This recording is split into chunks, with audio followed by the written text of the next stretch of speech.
We have just checked into the Toy Story Hotel at Tokyo Disney, and this is a super cool room. We've got an Etch-a-Sketch for our television. We've got a nice little table. There's a view outside just of the playground actually downstairs, which is also really cool.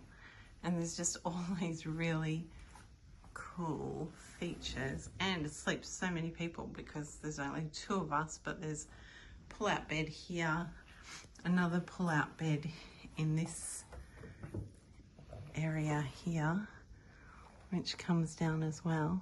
I won't pull it down now and make a mess. But yeah, it's just really, really cool. And here is the bathroom. Got a separate toilet, little vanity, and then bath and shower set up in here. So really cute. Very, very cute.